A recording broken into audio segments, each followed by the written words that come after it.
Market లో invest చేసి మీ డబ్బులు డబుల్ చేసుకోవాలనుకుంటున్నారా? విజయవాడలో జరిగే సుందరరామిరెడ్డి గారి లైవ్ సెమినార్ కి అటెండ్ అవ్వండి.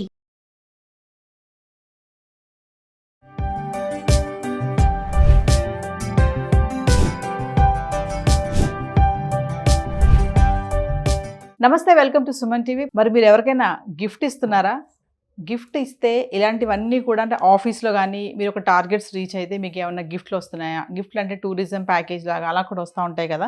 మీరు మ్యారేజ్కి వెళ్తే కూడా గిఫ్ట్లు ఇస్తూ ఉంటారు. వైఫ్ హస్బెండ్కి కానీ హస్బెండ్ వైఫ్కి కానీ మంచి కాస్ట్లీ గిఫ్ట్ ఇచ్చిన ఈ గిఫ్ట్లన్నీ కూడా ఒక పరిధి దాటితే ఆదాయ పరిధిలోకి వచ్చేస్తాయంటండి. మరి విషయం తెలుసు కదా.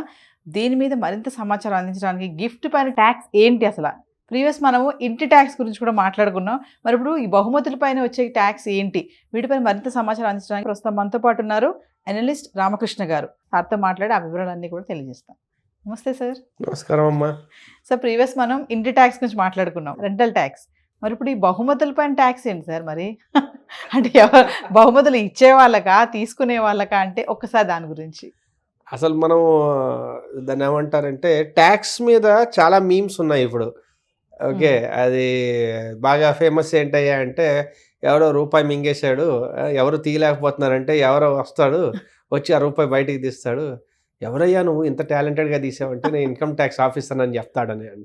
ఇది ఒక జోక్ నడుస్తూ ఉంటుంది.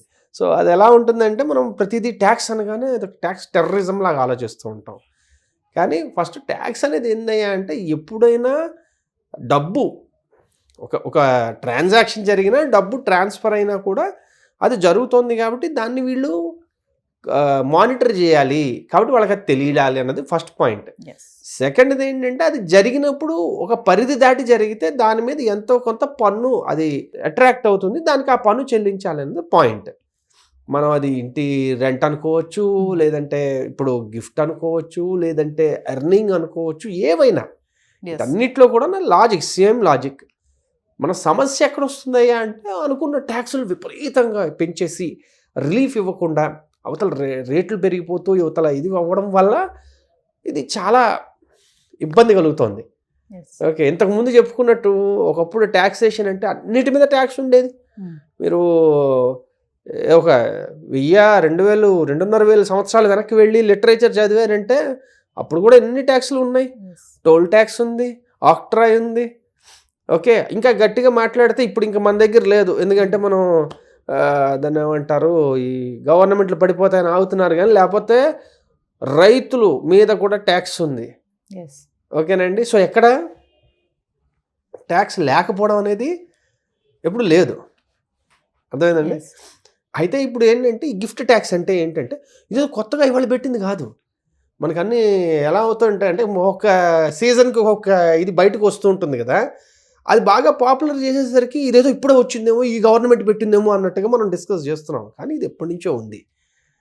పాయింట్ ఏంటంటే మీకు ఎక్కడి నుంచైనా అయాచితంగా డబ్బులు వచ్చాయా, డబ్బులు వస్తే 50,000 కన్నా ఎక్కువ వచ్చాయా, 50,000 కన్నా తక్కువ వస్తే అది మీ బంధువుల దగ్గర నుంచో ఫ్రెండ్స్ నుంచో ఎవరి దగ్గర నుంచో వస్తే అది ట్యాక్స్గా అవసరం లేదు, దానికి ఏం ట్యాక్స్ పడదు. 50,000 కన్నా ఎక్కువ వస్తే అది మీ ఆదాయంలో ఇతర ఆదాయాల్లో చూపించాలి. ఇది చాలా సింపుల్ లాజిక్. మీకు ఆదాయం వచ్చింది, అది ఏ రూపంలో వచ్చింది, పేరు మారింది తప్ప డబ్బు వచ్చింది కదా, డబ్బు వస్తే వాళ్ళకి తెలియాలి అంతే, అంతకు మించి ఏం లేదు. సపోజ్ మీకు మీ హస్బెండ్ చాలా ఎక్స్పెన్సివ్ నగ ఇచ్చారు, లేకపోతే మీ ఏమంటారు అత్తవారింటి వైపు నుంచి ఎవరో మీ ఆడబడుచో ఎవరో ఇచ్చారు, ఒక 3 లక్షలు 5 లక్షలు విలువ చేసే హారం ఇచ్చారు. అబ్బా, ఆడబడుచులు కూడా ఇస్తారా సార్ గిఫ్ట్? ఇస్తారండి, భలే వారే జరుగుతూ ఉంటాయి. అలా ఇచ్చినప్పుడు మీరేం చేయాలంటే ఫస్ట్ ఆఫ్ ఆల్ దాన్ని డిక్లేర్ చేయాలంటారు వీళ్ళు. ఓకే, మీ ఆదాయంలో ఒకవేళ మీరు రిటర్న్స్ ఫైల్ చేస్తూ ఉంటే మీరు డిక్లేర్ చేయాలి ఆదాయం కింద. డిక్లేర్ చేస్తే ఏంటంటే ఇప్పుడు దాని మీద ట్యాక్స్ పడకపోవచ్చు, కానీ ఎప్పుడైనా దాన్ని ఇది చేస్తున్నప్పుడు దాని మీద ఆ డిఫరెన్స్ మీద దేని మీదైనా ట్యాక్స్ పడుతుంది. అంటే ఇలాంటి పాయింట్స్ ఎందుకు చెప్తున్నాం అయ్యా అంటే ముందు భయపడిపోతారు, అమ్మో ట్యాక్స్ అని. అలా కాదు, వారు చెప్పేది ఏంటయ్యా అంటే ట్రాన్సాక్షనల్గా ఏమైనా జరుగుతుందా అప్పుడు దాని మీద మాకు కావాలి, లేదు అట్లీస్ట్ అది రికార్డ్ అవ్వాలి, అది మీ దగ్గర ఉన్నది అంటే ఎందుకు వచ్చింది, ఎలా వచ్చింది. రేపు పొద్దున ఇన్కమ్ ట్యాక్స్ దాడి జరిగింది అనుకోండి, ఉదాహరణకి చెప్తున్నాను, జరిగినప్పుడు మీ ఇంట్లో అన్నీ చూసి నగ తీశారు, తీసి ఇదిగోండి ఇది 4.5 లక్షల నగ, ఇది ఎక్కడి నుంచి వచ్చింది అన్నారు, మీరు గిఫ్ట్ వచ్చింది అన్నారు. నేను ఎలా నమ్మేది ట్యాక్స్ ఆఫీసర్ కింద? Yes. అదే మీరు చెప్పారు, ఇదిగోండి అది కావాలంటే అదిగో ఆ టైం ఆ ఇయర్ ట్యాక్స్ దానిలో మేము ఆల్రెడీ డిక్లేర్ చేసామన్నాం అనుకోండి, వాళ్ళు ఏమనలేరు కదా. Yes. పాయింట్ అర్థమవుతుంది కదా. Yeah. సో లాజిక్ అది. మనం ఏంటంటే మరి ఇంత మైక్రోగా చూస్తారా అంటే, మన కర్మకాలి గవర్నమెంట్కి ఆదాయం లేక వాళ్ళు కానీ పడాలనుకున్నారనుకోండి అన్నిటి మీద పడతారు కదా. నిఘా వేస్తే ఇది ఒకటి ఏంటంటే మనం గుర్తుంచుకోవాల్సింది ఏంటంటే 2 కోణాలు ఉన్నాయి. ఒకవైపు ఏమో పేపర్ల మీద ఉండే కొన్ని లక్షల రూల్స్ అండ్ రెగ్యులేషన్స్, ఇంకొకటి నిజ జీవితంలో జరిగే రకరకాల విధి విధానాలు. ఈ 2 ఒకలా ఉండవు. అది మన అందరికీ తెలుసు. హెల్మెట్ పెట్టుకోకపోతే 1000 రూపాయల ఫైనో 500 ఫైనో అని. హెల్మెట్ పెట్టుకోకుండా కొన్ని లక్షల మంది తిరుగుతున్నారు. అందరికీ మరి దాని ఏమంటారు 500 1000 జరిమానా పడుతుందా? ఇది కూడా అంతే. అవి ఉన్నాయి, ఇవి ఉన్నాయి. ఏదో రోజు వాళ్ళకి అనిపిస్తుంది, ట్రాఫిక్ పోలీసులు వాళ్ళకి అనిపిస్తుంది, లేదు అసలు జనాలందరూ నియమాలు అసలు పాటించట్లేదు, వీళ్ళకి అందరికీ సరిగ్గా చెప్పే అవసరం ఉంది అని చెప్పి వాళ్ళు ఒక అవేర్నెస్ క్యాంపెయిన్ క్రియేట్ చేసి దాని తర్వాత ఎవలా పెట్టుకున్న వాళ్ళని అయితే ఫైన్ వేయడమో లేదా వాళ్ళని కౌన్సిలింగ్ ఇచ్చి హెల్మెట్ కొనిపించడమో ఏదో చేస్తున్నారు అనుకోండి, వారు నియమాల్ని ఎగ్జిక్యూట్ చేస్తున్నారు. ఓకే, కాబట్టి అవి ఉన్నాయి, అవి లేవని కాదు, వాళ్ళు వచ్చినవి కాదు, ఎప్పుడో వచ్చేసాయి. అంటే సార్ ఇందులో మినహాయింపులు ఏమున్నాయి? గిఫ్ట్ ద్వారా ఆదాయం ఏంటి అసలు, ఒకసారి దాని గురించి. గిఫ్ట్ ద్వారా ఆదాయం అంటే మీ సమీప బంధువుల నుంచి కానీ, అంటే మీ తల్లి తరఫున బంధువులు, భార్య తరఫున బంధువులు, భర్త తరఫున బంధువులు, ఈ నియరెస్ట్ ఫ్యామిలీ నుంచి ఏ వచ్చినా అవన్నీ మినహాయింపే. ఫ్రెండ్స్ నుంచి వచ్చినా కూడా మినహాయింపే. ఓకే, మరి భారీ స్థాయిలో 50,000 ఈ దీనిలో ఏమంటారంటే 50,000 దాటి వస్తే మాత్రం డిక్లేర్ చేసి పెట్టుకోండి అంటారు, గిఫ్ట్ కింద వచ్చాయని. ఓకేనండి. ఇవి కాకుండా సపోజ్ మీరు ఒక కంపెనీలో పనిచేస్తున్నారు, అక్కడ 50,000 కాదు 5,000 కన్నా ఎక్కువ ఏమైనా ఇస్తే అది ఆదాయంలోకి చూపించాలి. అంటే ఇప్పుడు ఫుడ్ వౌచర్స్ ఇచ్చారు, లేకపోతే ఇంకేదో ఇందాక అన్నారు చూడండి, ఏదైనా గిఫ్ట్ ఇచ్చారు, గిఫ్ట్ రూపంలో ఇచ్చారు అనుకోండి, ఆ గిఫ్ట్ రూపంలో ఉన్నవన్నీ మనం మినహాయింపుల్లోకి వెళ్ళిపోతాయి. 5,000 దాటితే మాత్రం ఆదాయంలోకి వెళ్తాయి. ఓకే, అర్థమైందండి. అలాగే ఇళ్ళు లేదా స్థలాలు లేకపోతే షేర్లు ఇలాంటివి ఏమైనా గిఫ్ట్లు ఇచ్చారనుకోండి, గిఫ్ట్ల కింద మొత్తం అంతా వాటి వాల్యుయేషన్ పెట్టి ఆ టైంలో ఏం ట్యాక్స్లు ఏమైనా మామూలు కట్టాల్సి ఉంటుంది. ఇప్పుడు మన ఒక దాన్ని ఏమంటారు ల్యాండ్ ట్రాన్స్ఫర్ అయిందనుకోండి, రిజిస్ట్రేషన్ ఛార్జెస్ పే చేసుకుంటాం, అది అయిపోయింది, గిఫ్ట్ డీడ్ చేసేస్తారు. వీళ్ళు సేల్ చేసేటప్పుడు దాని తాలూకు ఏవో ఇవి ఉంటాయి.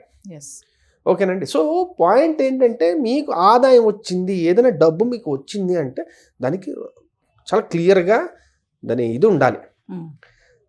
ఆస్తులు అంటే స్థిరాస్తులు అయితే క్లియర్గా ఉంటుంది, ఎందుకంటే రిజిస్ట్రేషన్లు చేస్తాం కాబట్టి. ఇప్పుడు నగలు లేకపోతే క్యాష్ అలాంటి వాటికి ఉండదు కాబట్టి అది కూడా డిక్లేర్ చేస్తే ఉత్తమం అని చెప్తున్నారు. అర్థమవుతుందండి అది. సో మినహాయింపులు అన్నారు కాబట్టి ఒకటి సమీప బంధువులు, క్యాష్లో మినహాయింపులు ఉన్నాయి, ఏమైనా షేర్స్ కానీ ఇవన్నీ కానీ ఉంటే అవన్నీ మనం డిక్లేర్ చేసి పెట్టుకుంటాం కాబట్టి వాళ్ళందరివి ఉంటాయి. సపోజ్ కొన్నిసార్లు మీరు ఏం చేస్తారంటే పూర్తిగా గిఫ్ట్ ఇవ్వరు. సపోజ్ ఒక 1 కోటి రూపాయల స్థలం ఉంది, 1 కోటి రూపాయల స్థలాన్ని మీరు మీ బ్రదర్ దగ్గర ఎంత దగ్గర మీరు 50 లక్షలే చెల్లించారు, దాని మార్కెట్ విలువ 1 కోటి రూపాయలు ఉందనుకోండి. సో ఆ మిగిలిన 50 లక్షల మీద మీకు అది ఇది పడుతుంది. సో ఇలా కొన్ని ఎగ్జామ్షన్స్. ఇప్పుడు రూల్స్లోకి వెళ్ళామనుకోండి, మనం ఆ వలయంలో బాగా మునిగిపోతాం. జనరల్గా అర్థం చేసుకోవాల్సినవి ఏంటయ్యా అంటే, మీకు డబ్బు వచ్చింది లేదా మీకు ఆస్తి వచ్చింది, గిఫ్ట్గా వచ్చింది, మీరు లాభపడ్డారు. అదే ఇద్దరం లాభపడ్డాం అనుకోండి, ఒక ట్రాన్సాక్షన్ అనుకోండి, నేను మీ దగ్గర నుంచి కొన్నాను, కొనటం వల్ల నాకు ఒక వస్తువు వచ్చింది, మీకు డబ్బు వచ్చింది, ఇది ట్రాన్సాక్షన్ కాబట్టి దాని మీద ట్యాక్స్ వేస్తాం సేల్ కింద. ఇక్కడ ఒకవైపే అవుతుంది, రెండో వైపు అవ్వట్లేదు కదా, అందుకని నాకేం సంబంధం లేదు. నేను 50,000 మీకు గిఫ్ట్గా ఇచ్చాను అనుకోండి, నేనేం ట్యాక్స్ ఏం కట్టక్కర్లేదు కదా. కానీ మీకు ఆదాయం కింద వచ్చింది కాబట్టి మీరు దాన్ని అయితే డిక్లేర్ చేయాలి, లేదా దానికి సంబంధించి ఏమైనా ట్యాక్స్ మీ ఇన్కమ్స్లో కలపాలంటే, సపోజ్ హౌస్ రెంట్ ఉంది, మీరేమో మన వాళ్ళకి ఇస్తున్నాం వాళ్ళ తరఫున వచ్చింది అనుకున్నారండి, అదంతా మీ ఆదాయంలో కలుస్తుంది. మైనర్లకు ఏమైనా వచ్చాయి అనుకోండి, వాళ్ళన్నీ తల్లిదండ్రుల ఆదాయంలో కలుస్తాయి. ఈ గిఫ్ట్లన్నీ ఇవన్నీ ఆదాయం కింద కలుస్తాయి, ఎందుకంటే డబ్బు వచ్చింది. అది ఎలా వచ్చిందని తర్వాత డబ్బు అయితే వచ్చింది కాబట్టి. అంటే ఎందుకంటే ఇన్కమ్ ట్యాక్స్ రూల్స్ ఎలా ఉంటాయంటే, కిడ్నాప్ చేసి వీళ్ళు ర్యాన్సమ్ తీసుకున్నా ర్యాన్సమ్ మీద ట్యాక్స్ వేయాలంటే వేసేస్తారు వాళ్ళు. ఆ తర్వాత పోలీసులు వచ్చి మిమ్మల్ని అరెస్ట్ చేస్తారు, అది వేరే విషయం. So tax is tax, rule is rule, rule is rule. Sir ఒక్కసారి అంటే బహుమతి విలువ ఎంత మించితే ట్యాక్స్ కట్టాలి? అంటే జనరల్గా 50,000 దాటితే అంటున్నారు, అది డిక్లరేషన్ చేస్తూ ఉండాలి. ఓకే, అది ఆదాయం కింద చూపిస్తూ మీ ఆదాయపు వీటిల్లో ఉన్నది. అదే ఫ్రెండ్స్ దగ్గర నుంచి ఒకలాగా, బంధువుల దగ్గర నుంచి ఒకలాగా, ఆల్మోస్ట్ అందరి దగ్గర 50,000 అంటారండి. ఇందులో పెద్ద బీభత్సమైన ఎక్సెప్షన్స్ అయితే, ఎగ్జామ్షన్స్ ఏం పెద్దగా లేవు. సో ఏదేమైనా బహుమతి పైన ట్యాక్స్ అనేది కొంచెం అంటే ఇచ్చే వాళ్ళకే కానీ తీసుకునే వాళ్ళకే కానీ అది ఉంది అన్నది. ఇది అంటే ఈ వీడియో ద్వారా మనం జనాలకు తెలియజేయాలనుకున్నది ఏంటంటే, ఒకటి ఇవాళ కొత్తగా వచ్చింది కాదు కాబట్టి ఈ గవర్నమెంట్నో ప్రీవియస్ గవర్నమెంట్నో ఊరికే అలా దుమ్మెత్తిపోయాల్సిన అవసరం లేదు, ఇది ఎప్పటి నుంచో ఉంది. రెండోది లాజిక్ సింపుల్, ట్యాక్స్ తాలూకు logic simple. Any commercial transaction or any moment of any money or any what you call that property జరిగినప్పుడు దానికి తెలియాలి వాళ్ళకి, ఎందుకంటే అది మూమెంట్ అయిందని తెలియాలి కాబట్టి మీరు డిక్లేర్ చేయడం కానీ ఎక్కడ చూపించాలి. ఎందుకు రేపు పొద్దున వాళ్ళు వచ్చి మీకు రేడ్ చేసినప్పుడు సపోజ్ 50 లక్షలు మీ దగ్గర క్యాష్ ఉంది, ఎక్కడి నుంచి వచ్చింది, అరే మొన్న పెళ్లి చేసాము అందరూ గిఫ్ట్లు ఇచ్చారు, ఎక్కడ ఇచ్చారు, మీరు డిక్లేర్ చేసేసారు, ఎవ్వడేం అనలేడు. అర్థమవుతుందండి. లేదంటే వీటినన్నిటి నేను దాన్ని ఏమంటారు, ఒక లూప్ హోల్ కింద తీసుకుని, ఇప్పుడు మనం బాగా అర్థం చేసుకోవాల్సిన విషయం ఏంటంటే, ఇదేదో మిడిల్ క్లాస్ వాళ్ళని తొక్కేయడానికా లేకపోతే దాన్ని ఏమంటారు వీక్ పార్టీస్ మీద ఎగ్జిక్యూట్ చేయడానికి అన్నది అది కాదు పాయింట్. పెద్ద పెద్ద లూప్ హోల్స్, దీనిలాంటి వాటిని లూప్ హోల్ కింద మార్చుకుని జనాలు భయంకరంగా క్యాష్ అక్యూములేట్ చేసేసారు అనుకోండి, అర్థమవుతుంది కదా మీ పాయింట్. అదనమాట రూల్ తాలూకా ఆబ్జెక్టివ్ అది, అంతే తప్పించి ఎవరినో పీడించాలని ఉద్దేశం కాదు. మీరు మీ జీవితంలో ఎన్నిసార్లు వినుంటారు గిఫ్ట్ ట్యాక్స్ మీద దాని ఏమంటారు ట్యాక్స్ పే చేయలేదని చెప్పేసి వీళ్ళని అరెస్ట్ చేశారని ఎంతమంది వినుంటారు కదా. కానీ అలాంటిది ఉండడం అనేది ఏంటంటే it is more of a deterrent. ఒక లిమిట్లో ఉంటుంది. లిమిట్లో ఉంటే అప్పుడు ఏమవుతుందంటే బ్లాక్ మనీని కన్వర్ట్ చేసుకోవడానికి ఇలాంటి వాటికి ఆ ఛాన్స్ లేకుండా చేయడానికి, అది మనం అర్థం చేసుకోవాలి. Thank you sir. ఓకేనమ్మా. హాయ్. మొట్టమొదటిసారిగా మన విజయవాడలో క్లాస్ రూమ్ ట్రైనింగ్ అండి, 1 డే క్లాస్ రూమ్ ఎన్విరాన్మెంట్లో ఆఫ్లైన్ వెబినార్ జరగబోతుంది. అండ్ ఇంట్రెస్ట్ ఉన్న పార్టిసిపెంట్స్ ఈ కింద స్కూల్ అవుతున్న నెంబర్కి రింగ్ చేసుకొని సీట్ బుక్ చేసుకోండి. దీంట్లో ETFs, index funds and mutual funds మీద completely and hand holding experience మీకు ప్రొవైడ్ చేయబడుతుంది. దీని ద్వారా ఏంటంటే మనం ఎసెట్స్ని స్టాక్ మార్కెట్లో ఎలా మేనేజ్ చేసుకోవాలి, ఎలా గ్రో చేసుకోవాలి, ఎలా ప్రొడక్ట్ చేసుకోవాలో అంటే ప్రాక్టికల్గా నేర్చుకుంటారు. అండ్ మీ ఇప్పటి వరకు మనం ఆన్లైన్లోనే మీరు అటెండ్ అవుతున్నారు. ఇక నుంచి మీరు మన విజయవాడ సిటీలోనే అండ్ లైవ్లో క్లాస్ రూమ్ ఎన్విరాన్మెంట్లో నేర్చుకునే ఛాన్స్ దొరుకుతుంది. కాబట్టి ఇంట్రెస్ట్ ఉన్న పార్టిసిపెంట్స్ కింద స్క్రోల్ అవుతున్న నెంబర్కి పింగ్ చేసి సీటు రిజర్వ్ చేసుకోండి. Thank you.